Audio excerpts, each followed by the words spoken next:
Ce soir, le message que je vais partager avec vous est intitulé les deux dimensions de gloire. Alléluia. Amen. Alors, on va me lire dans le livre d'Apocalypse chapitre 5, le verset 12. Apocalypse chapitre 5, verset 12. Je lis au nom de Jésus. Il disait d'une voix forte: l'agneau qui a été immolé est digne de recevoir la puissance, la richesse, la sagesse, la force, l'honneur, la gloire et la louange. Dis Amen très fort. Toute oreille qui écoute le son de ma voix ce soir va expérimenter les deux dimensions de gloire dans sa vie. Toute oreille qui écoute le son de ma voix ce soir expérimente les deux dimensions de gloire. Au nom précieux de Jésus-Christ de Nazareth. Alors les deux dimensions de gloire. Bien-aimés dans le Seigneur, la première chose que nous devons savoir est que personne ne peut exceller sans la gloire de Dieu. Tu ne peux rien faire sans la gloire de Dieu. En fait, une personne qui est dépourvue de la gloire est une personne misérable. Sans la gloire divine, sans la gloire de Dieu, tu ne connaîtras jamais la gloire. Est-ce que je parle à quelqu'un? Est-ce que je parle à quelqu'un? Alors la première dimension de la gloire est donc la célébrité. La première dimension de la gloire est une œuvre éclatante. Lorsqu'on parle de la gloire, on parle de quelque chose qui brille, on parle de quelque chose qui est majestueux. Est-ce que je parle à quelqu'un? Donc la première dimension de la gloire est une gloire dont la célébrité, une gloire qui expose ta célébrité, une gloire qui expose ton honneur, une gloire qui expose ta renommée, qui expose ta majesté, une gloire qui exprime ton succès. Quand quelqu'un a tout ceci dans sa vie, on dit que la personne est dans la gloire. Un peu comme quand Joseph s'était dévoilé à ses frères. Il les a envoyés dire à son père que lui, frère a dit à son père que lui, Joseph, est dans la gloire en Égypte. Est-ce que je parle à quelqu'un? Il te dit, Joseph envoie frère, allez annoncer à son père que lui, Joseph, il n'est pas dans l'esclavage, il n'est pas dans la souffrance, il n'est pas dans les pleurs, mais dans la gloire en Égypte, parce que Dieu l'a élevé en Égypte. C'est donc cette gloire-là qui consiste en réalité à exposer ta grandeur, qui consiste à exposer ta majesté, ton étoile, ton succès. Ça, c'est une gloire pratique. C'est cette gloire dont Joseph envoie ses frères annoncer à son papa. Est-ce que je parle à quelqu'un? Et je crois que toute personne qui écoute le son de ma voix recevra cette gloire au nom de Jésus. Je dis, tu atteindras cette dimension de gloire. Tu recevras la gloire de Joseph. Quand Joseph envoie annoncer à son père qu'il est dans la gloire, Joseph est en train de dire à ses frères d'aller dire à son père que non, ne pleure plus. Je ne suis pas en esclavage. Je ne suis pas en tourment. Je ne suis pas dans les problèmes. Mais bien au contraire, je suis dans la gloire ici en Égypte. Même en Égypte, Dieu peut te donner la gloire. Est-ce que je parle à quelqu'un? Même en Égypte, Dieu peut te donner la gloire. Quand Dieu veut t'établir dans sa gloire, quand Dieu veut t'élever, quand il veut t'établir dans la gloire, quand il a décidé que cela sera ici, peu importe l'endroit où tu te trouves, il manifeste sa gloire dans ta vie. Quand Dieu décide de te mettre dans une gloire, quand il décide de se révéler à toi dans sa gloire, quand il décide de te mettre dans la gloire, peu importe l'endroit l'endroit où tu te trouves, il t'élève quand même. Dans ta famille, Dieu peut t'élever. Ta famille peut être la famille la plus maudite de la terre. Si Dieu décide, il va t'élever. Est-ce que je parle à quelqu'un? Est-ce que je parle à quelqu'un? Ton oui là ne me convainc pas. Alléluia. Donc la première dimension de gloire, en réalité, c'est la dimension pratique. C'est la dimension pratique, la dimension matérielle. C'est-à-dire quelqu'un qui est dans le succès, quelqu'un qui est dans la majesté, quelqu'un qui est dans l'honneur, quelqu'un qui est célébré, quelqu'un qui est célèbre. C'est une personne qui est dans la gloire. Est-ce que je parle à quelqu'un? Mais cette gloire n'est donnée que par Dieu seul. Parce qu'aucun homme ne peut t'introduire dans cette gloire-là. Est-ce que je parle à quelqu'un? C'est la gloire qui est donnée par Dieu. Quand Dieu veut honorer quelqu'un, quand Dieu veut élever quelqu'un, quand Dieu veut couronner quelqu'un, il l'introduit dans ce genre de gloire. Un peu comme quand Dieu voulait élever Mardoché. Dieu voulait couronner Mardoché. Quand Dieu voulait en fait rendre Mardoché grand, il l'a introduit dans ce type de gloire. Et le roi a appelé Mardoché, il l'a honoré. Quand ce type de gloire te localise, tu es honoré. Tu es célébré parce que tu deviens célèbre. Est-ce que je parle à quelqu'un? Tu as le succès dans tout ce que tu fais. Parce que le succès, c'est aussi la gloire que Dieu te donne. C'est pour ça que toute personne qui prétend avoir le succès en dehors de Dieu n'est pas de gloire. Tout succès en dehors de Dieu n'est pas une gloire. Est-ce que je parle à quelqu'un? Est-ce que je parle à quelqu'un? Mais je peux te garantir que ce soir, mon Dieu va te donner exactement la gloire de Joseph. J'ai dit qu'il va t'introduire dans la même gloire qu'il avait introduit Joseph au nom de Jésus.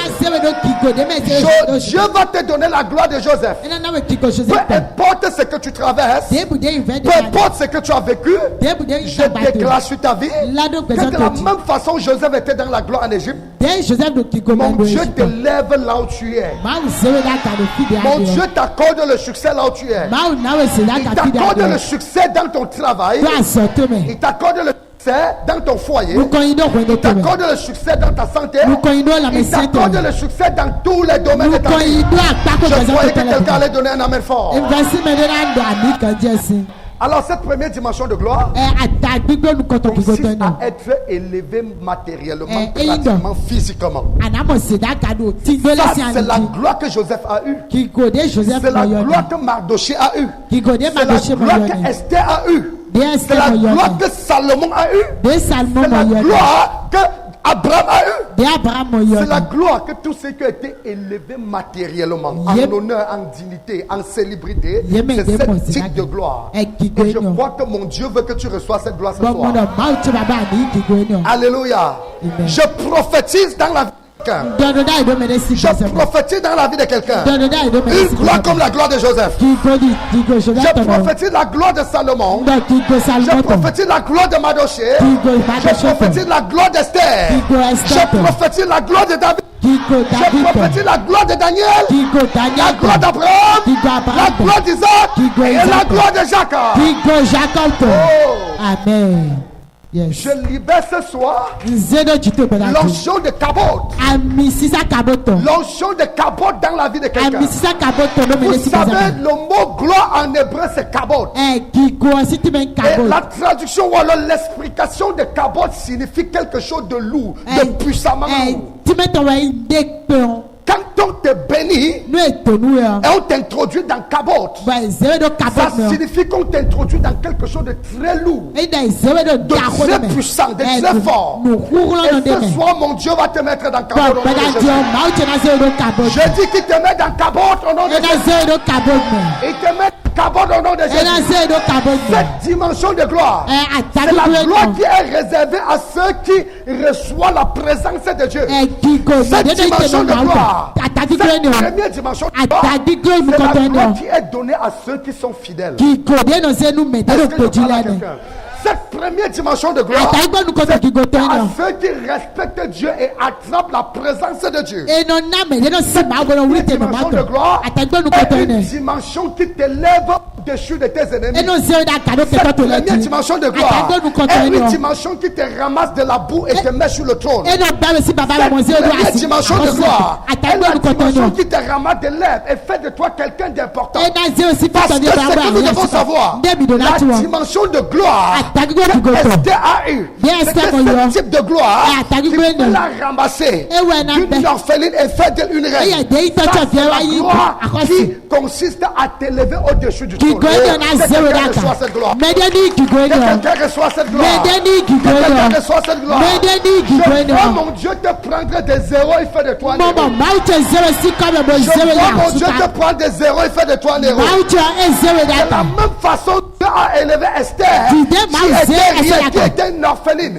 Esther, qui n'était pas considérée. La gloire a localisé Esther. Esther a été ramassée de rien. Elle est devenue reine d'une très grande nation. Je prophétise ça dans ta vie. Je prophétise ça dans ta vie. Je suis en train de Dieu voir ce que Dieu veut faire dans ta vie. Je vois Dieu sortir de ta famille qui est la famille la plus pauvre de ton village. Pour faire de toi premier ministre. Je vois Dieu te sortir de ta famille qui est la famille la plus précaire de ton village. Pour faire de toi plus influent de ta famille. Toi qui n'avais pas de dignité, toi qui n'avais pas de nom, toi qui n'avais pas de considération, je vois mon Dieu te prendre, te mettre dans une gloire qui consiste en réalité à t'établir là où personne n'a jamais accédé dans ton village. Si tu dis amen fort, ça va se passer. Si tu dis amen fort, ça va se passer. Écoutez-moi bien. Quelqu'un comme Joseph qui entre dans une gloire phénoménale. La Bible déclare que Joseph avait été vendu comme un esclave. Quand ce type de gloire te localise, même si on te considère comme l'esclave de ta famille, cette gloire te prend et te met en sommet. Et tous ceux qui sont dans ta famille viendront te prosterner devant toi. Est-ce que je parle à quelqu'un? Dans ce type de gloire, oh, quelqu'un dit cabot. Quelqu'un dit cabot. Quelqu'un dit cabot. Je relève l'onction de cabot dans ta vie. Je relâche l'onction de cabot dans ta vie. Je relâche cabot dans ta vie. Je relâche cabot dans ta vie. Je relâche cabot dans ta vie. Au nom puissant de Jésus-Christ. Au nom précieux de Jésus. Écoutez-moi bien. Toute personne a besoin d'être localisée par cette première dimension de gloire. Est-ce que je parle à quelqu'un? Écoutez-moi bien.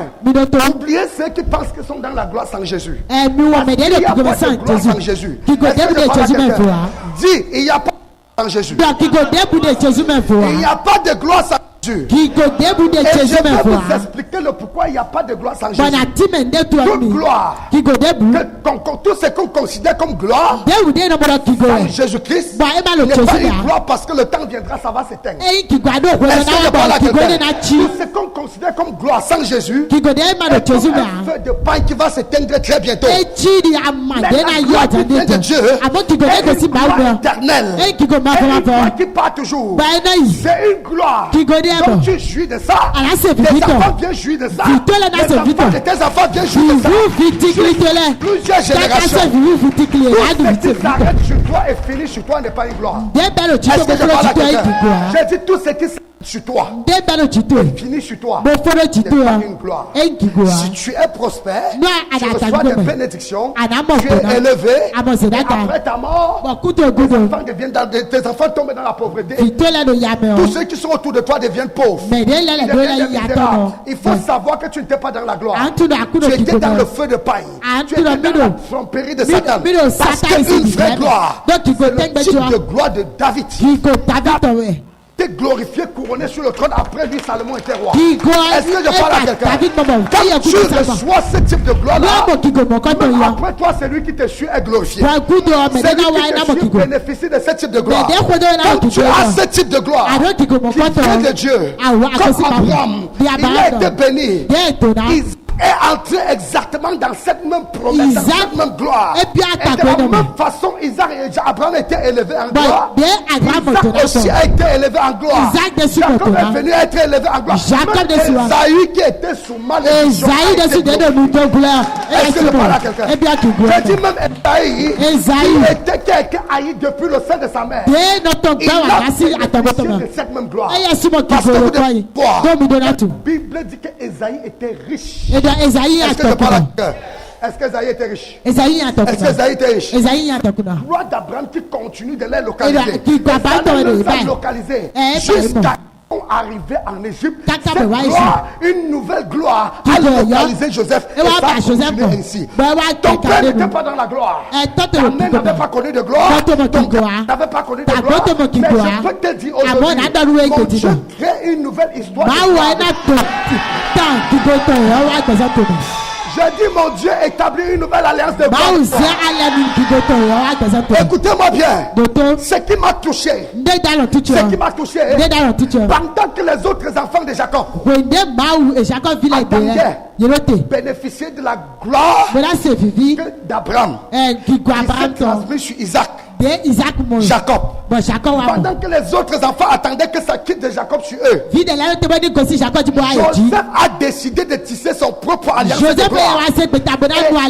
Il avait compris qu'en réalité, puisque ça fait 4 générations, en réalité, nous sommes la 5e génération. Nous avons Abraham, on a Isaac, on a Jacob, et puis on a ses enfants qui font la 4e génération. Il a compris donc qu'il fallait qu'il tisse une nouvelle alliance pour que Dieu l'introduise dans une nouvelle gloire. Et c'est pour cela que Joseph s'est distingué de ses frères. La façon dont il craignait Dieu, la façon dont il considérait Dieu, la façon dont il respectait Dieu, a amené la présence de Dieu dans sa vie. Et ça a fait que Dieu tisse une nouvelle alliance dans sa vie. Et cette nouvelle alliance l'a introduit dans une gloire. Et cette nouvelle gloire n'était pas bénéfique pour les 11 frères. C'est bénéfique exclusivement pour Manassé et Ephraïm. Est-ce que pas là quelqu'un? Je vais prophétiser dans la vie de quelqu'un. Tu n'as pas connu la gloire de ton père. Tu n'as pas connu la gloire de ton grand-père. Mon Dieu t'établit dans une nouvelle alliance de gloire. Je dis mon Dieu t'établit dans une nouvelle alliance de gloire. Peut-être que ton père était pauvre. Peut-être que ta mère n'a pas été riche. Peut-être que personne dans ta famille n'a jamais connu le succès, n'a jamais connu la majesté, n'a jamais connu la gloire, n'a jamais connu la louange, n'a jamais connu même.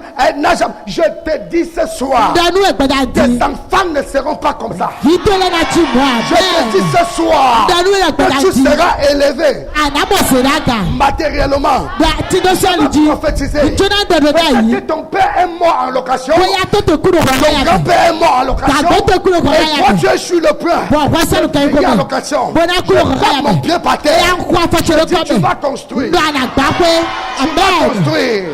Tu vas construire. Je dis tu vas construire ta propre maison. La façon dont son père a construit sa maison, il a déposé la fondation. 5 ans après qu'il a élevé 5 rangées de briques, 10 ans après il a jusqu'au chaînage, 10 ans après il a fini en haut, 20 ans après il a mis le paille en haut, et 25 ans après il a mis les portes en bambou. Je change ça dans ta vie. Je dis je change ça. Quand tu vas vouloir construire, tu vas construire tout d'un coup et tu vas finir ta maison. J'ai dit tu vas finir ta maison. J'ai dit tu vas finir ta maison.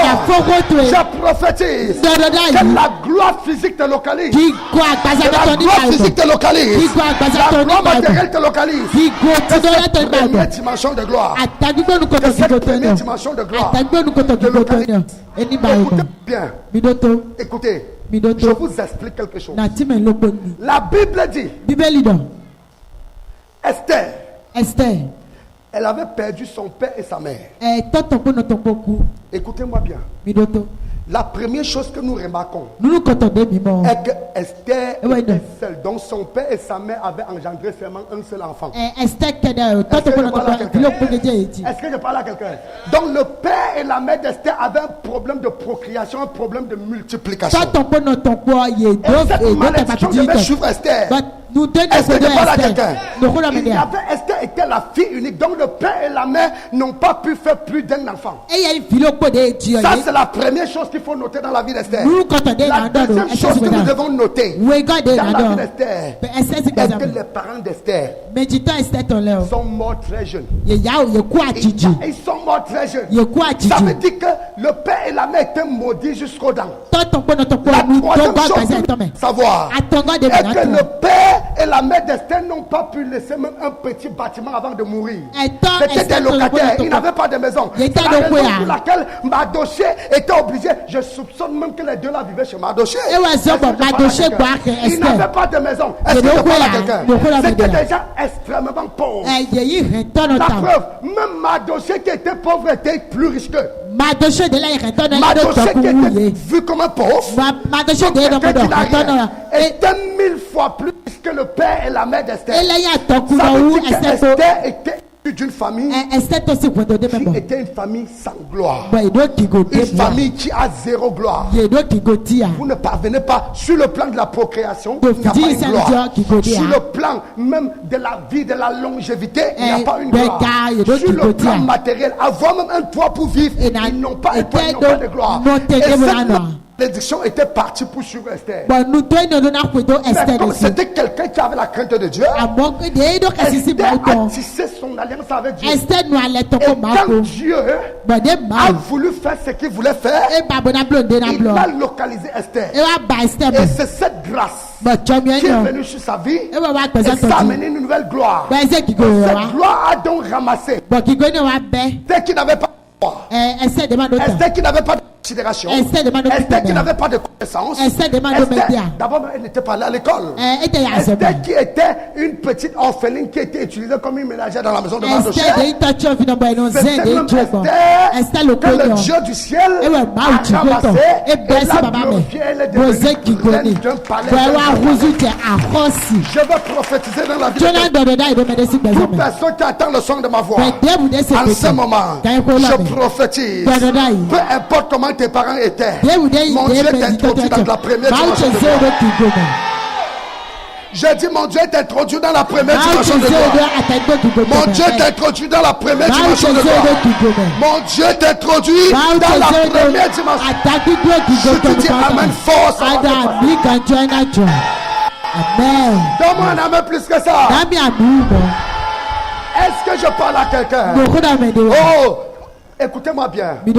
Nous avons appris dans la Bible que ce sont les filles du palais royal épousaient les princes du palais royal. Donc les princes épousaient les princesses. Il n'y a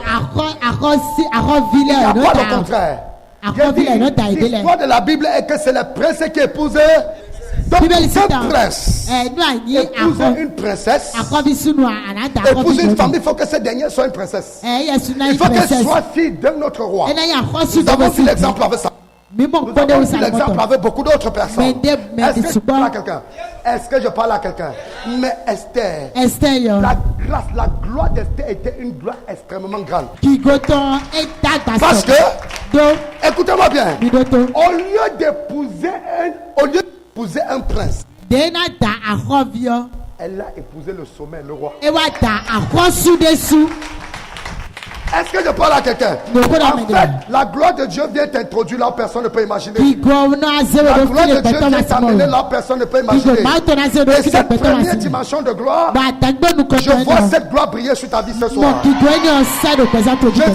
cette gloire briller sur ta vie ce soir. Qui a dit que tu es le famille? Qui a dit que personne dans ta famille ne sait pas? Qui a dit que les gens de ta famille finissent toujours mal? Je suis venu te dire ce soir, de la même façon mon Dieu a élevé Esther, il va t'élever. Je dis qu'il va t'élever. Il va t'élever. Au nom puissant de Jésus-Christ. Alors, dans le passage, asseyez-vous. Dans le passage que nous avons lu tout à l'heure, écoutez-moi bien. Dans le passage que nous avons lu tout à l'heure, ce que nous comptons, nous constatons que quelqu'un doit recevoir une récompense. Quelqu'un doit être glorifié. Et cette personne, c'est la personne de Jésus-Christ. Et on l'appelle l'agneau. Dans le livre d'Apocalypse chapitre 7, verset 12, Jésus doit être glorifié. C'est-à-dire, on a fait le conseil des anges, des anciens, des 24 vieillards et des qui sont dans le ciel. On a décidé de glorifier une personne. On a convoqué les 24 vieillards. On a convoqué les archanges. On a convoqué les anges. On a convoqué les chérubins. On a convoqué les séraphins. Les êtres vivants. On a convoqué les 4 esprits. Et on a convoqué tout ce qui existait dans le ciel. Pour donner la gloire à une personne, pour couronner quelqu'un, pour récompenser.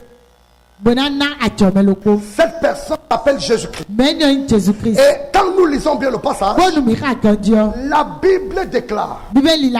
Écoutez-moi bien. Est-ce que tu peux me relire le passage? Rapidement, vous allez écouter ce que la Bible dit. Je veux que vous puissiez saisir ça. Oui, vas-y. Apocalypse chapitre 5, verset 12. Oui. Il disait d'une voix forte. L'agneau qui a été immolé. Stop. L'agneau qui a été immolé. Oui. Est digne de recevoir la puissance. Stop. Écoutez-moi bien. Pour recevoir cette première gloire, il faut être digne. Est-ce que je parle à quelqu'un? Pour recevoir la gloire dont je suis en train de parler, la gloire de Joseph, la gloire d'Esther, la gloire de Salomon, la gloire de David, la gloire d'Abraham, il faut être digne. Si tu n'es pas digne, tu ne recevras pas cette gloire. Jésus reçoit cette gloire parce qu'il a été jugé digne. Et qu'est-ce qui a rendu Jésus digne de recevoir cela? La Bible dit qu'il a été immolé. Il a été comment? Qu'est-ce que ça signifie? Il est sacrifié. Il a été immolé. Il a été sacrifié. Il a été tué. Je veux prendre un terme clair. Il a été tué. Je dis qu'il a été immolé, ça veut dire qu'il a été tué. Et parce qu'il a été tué, parce qu'il a été sacrifié, il est la seule personne, seul être qui est digne de recevoir ce type de gloire. Parce que la Bible nous dit qu'aucun ange, aucun être céleste n'a pu accomplir ce que Christ a fait. Que quand Dieu avait dit qui enverrai-je, personne ne s'est prononcé. Mais Jésus-Christ s'est proposé lui-même de venir se sacrifier pour l'humanité, pour sauver le monde de Dieu, pour sauver la race de Dieu, pour sauver les enfants de Dieu. Il a accepté de lui-même. Et c'est ainsi que Dieu l'a envoyé sur la terre. Il est venu donc se sacrifier pour le rachat de l'humanité. C'est donc à l'issue de ce sacrifice qui devient digne, qui devient la personne éligible, la personne garante, la personne qui est capable de recevoir cette gloire. Parce que s'il ne se sacrifie pas à cette dimension-là, il ne peut pas recevoir ce type de gloire. C'est une gloire suprême. La Bible dit que l'agneau qui a été immolé est digne. Tu dois donc savoir que pour recevoir un type de gloire, il faut être digne. Pour recevoir une dimension de gloire, il faut être digne. Et ce qui te rend digne de recevoir cela, c'est la dimension de ton sacrifice. La dimension du sacrifice que tu fais te mène à une autre dimension de gloire. À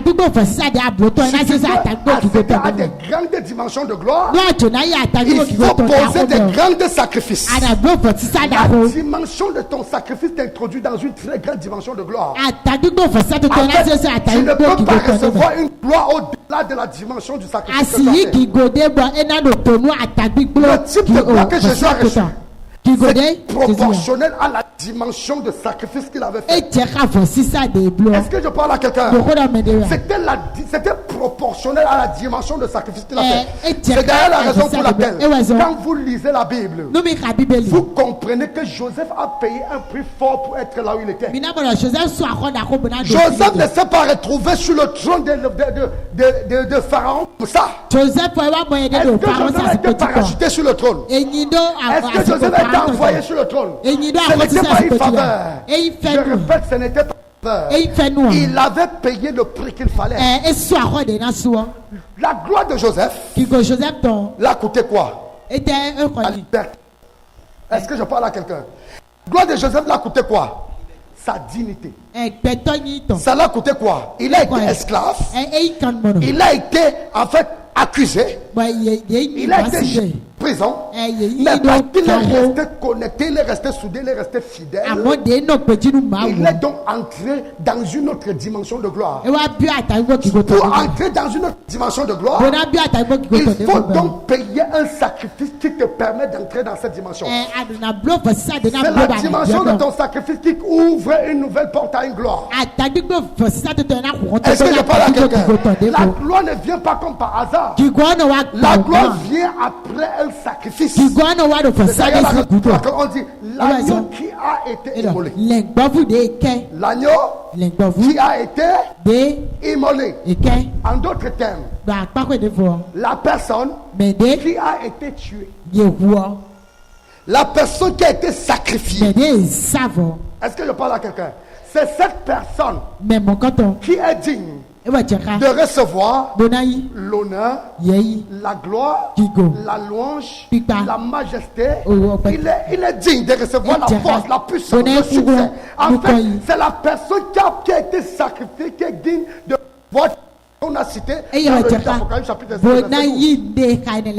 Personne d'autre dans le ciel n'a été capable, n'a été digne de recevoir cette récompense. Parce que personne n'a payé cette dimension de prix.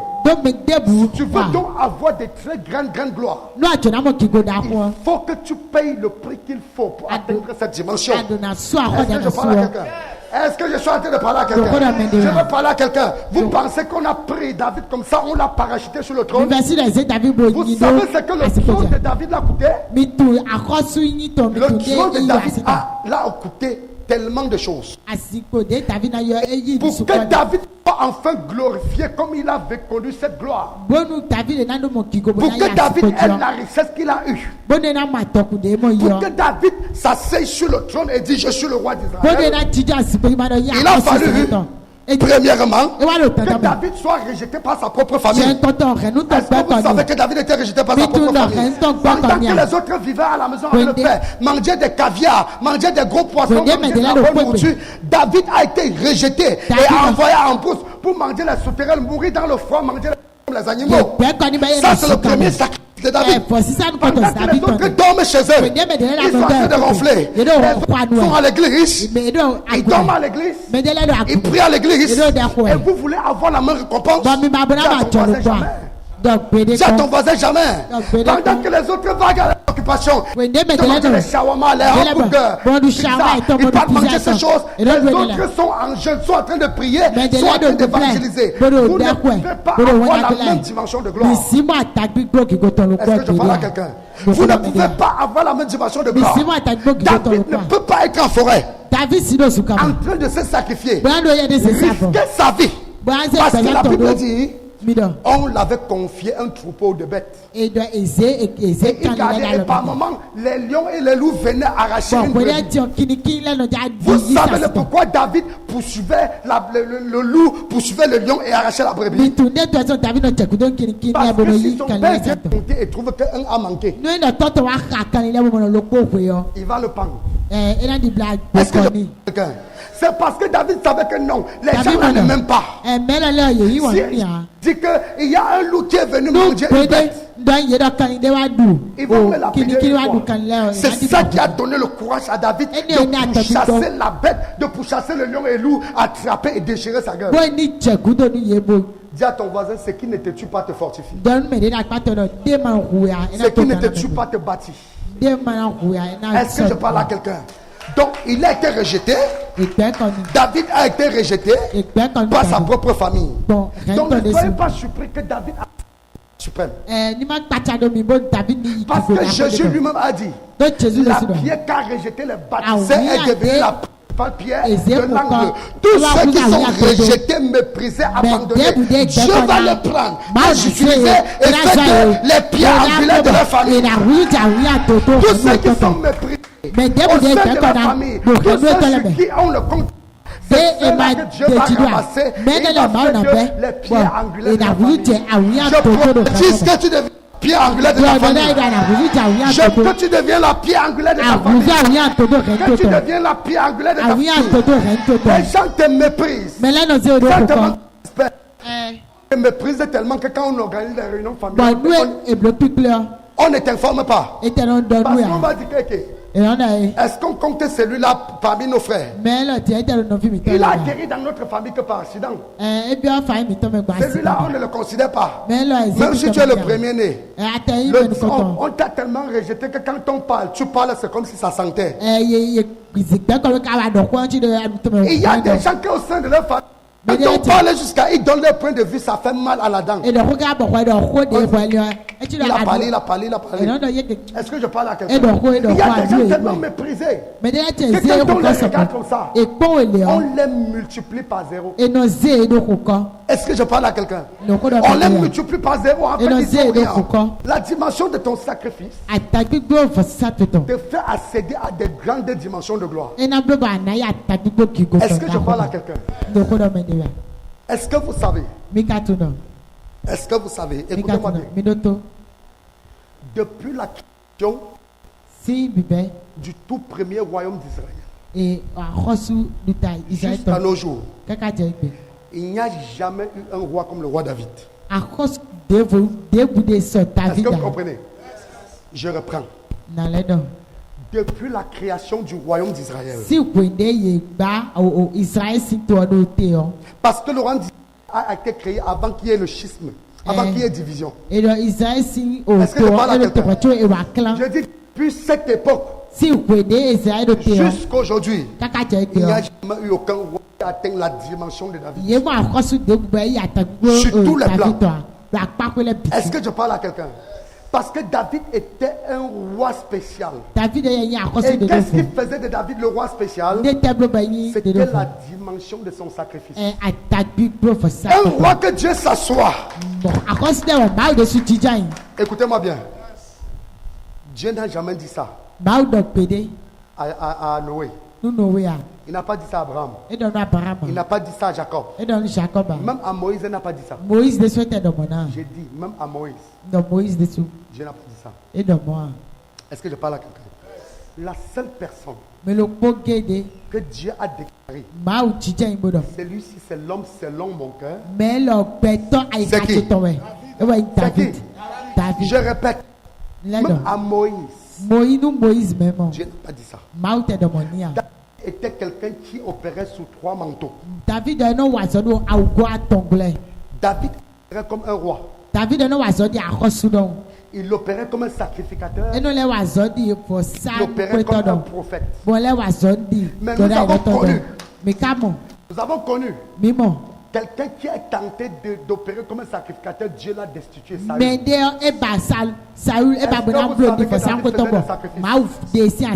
David opérait comme un sacrificateur parce qu'il avait ses manteaux. Il opérait comme un roi parce qu'il avait le manteau royal. Il avait l'onction royale. Il avait l'onction du sacrificateur, l'onction sacrificateur. Il avait l'onction prophétique. David opérait dans les 3 dimensions. Mais Saül a essayé d'opérer dans les 3 dimensions. Saül a opéré dans la dimension royale, dans la dimension prophétique. Mais la dimension sacerdotale, il a essayé, Dieu l'a destitué. Est-ce que je parle à quelqu'un? Il a essayé, Dieu l'a destitué. Parce que Dieu ne l'avait pas donné ça. Il avait reçu mandat d'opérer sous les 2 manteaux. Les 2 onctions.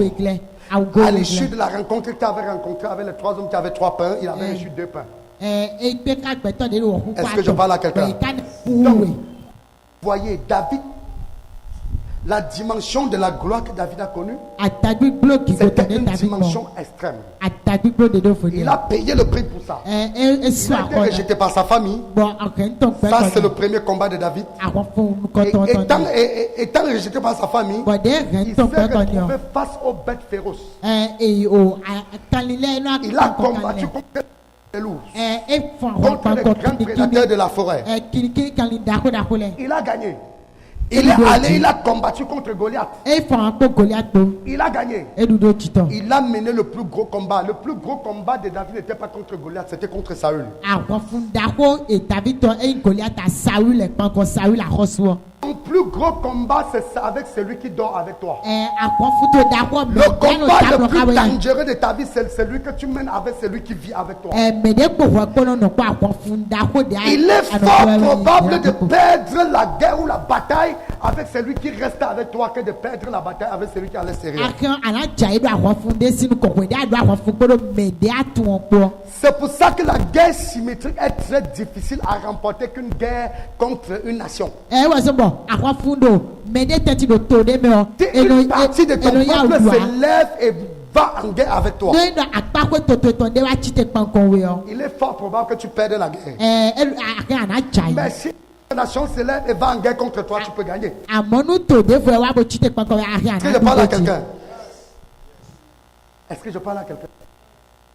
Cette guerre qui consiste à mener avec l'ennemi qui vit avec toi, qui dort avec toi, qui est discipliné. Donc, la plus grande bataille de David n'était pas avec Goliath, c'était avec Saül. Vous devez le savoir. Et David a mené cette guerre. Après la guerre contre Goliath, la prochaine bataille c'était contre Saül. Et la bataille avec Saül n'a pas été facile. Écoutez-moi bien. Cette bataille était rude. À un moment donné, David devait fuir. Face à Goliath, David a fui un seul instant. Mais face à Saül, il a fait comment? La seule guerre la plus difficile, c'est la guerre que tu mènes avec tes proches. Il y a deux guerres que David a menées. Il y a deux personnes devant qui David a fui. Il y a Saül et Absalom. Son propre fils. La guerre que tu mènes avec ceux qui sont avec toi sont des guerres très dangereuses. Il faut t'éloigner d'eux pour pouvoir apprécier le champ de bataille. Parce que si tu ne t'éloignes pas, pourra pas. Tant que tu es mélangé avec eux, ils vont t'abattre. Parce qu'ils connaissent tes points faibles et tes points forts. Ils connaissent là où tu peux te cacher. Ils savent exactement comment tu peux entreprendre. Ils connaissent exactement ton plan de guerre. Ils savent exactement ce à quoi tu parles. Et pour gagner cette guerre, il faut d'abord fuir. C'est pour ça que c'est pas tous ceux qui fuient qui sont des peureux. Est-ce que je parle à quelqu'un?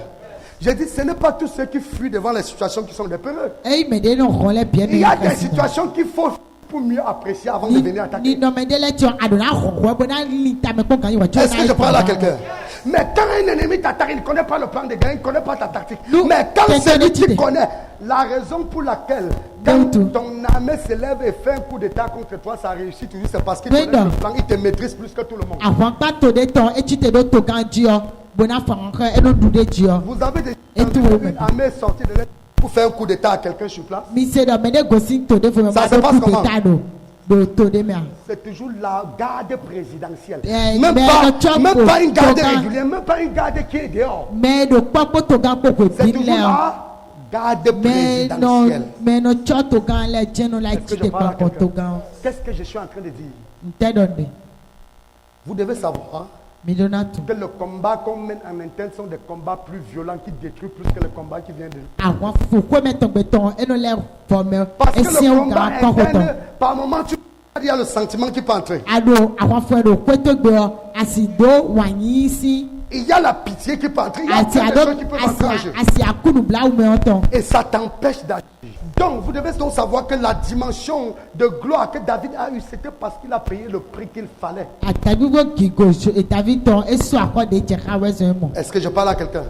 Donc, il ne pouvait pas ne pas avoir cette gloire. Si tu veux atteindre une très grande dimension de gloire, il faut payer un grand prix. J'ai dit qu'il faut faire quoi?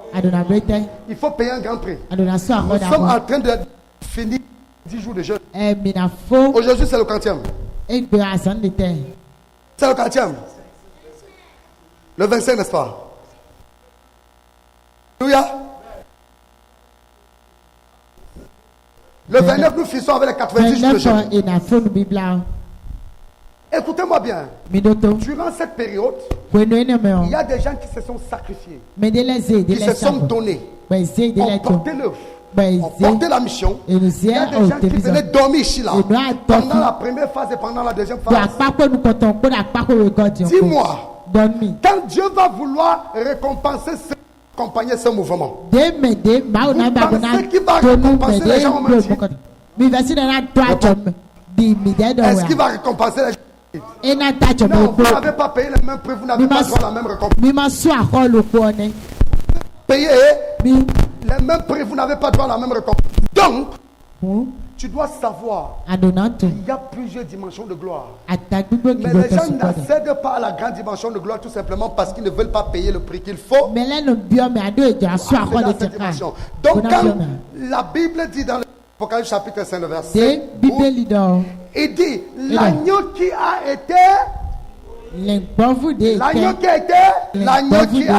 immolé, c'est-à-dire celui qui s'est sacrifié. C'est celui-là qui est digne de recevoir tout ce qui sera cité. Il est digne de recevoir la puissance, la gloire, la majesté, la louange. Il est digne de recevoir la force. Il est digne de recevoir tout ça. Parce qu'il a payé le prix qu'il faut. Je prophétise que mon Dieu t'introduit à la dimension de ton sacrifice.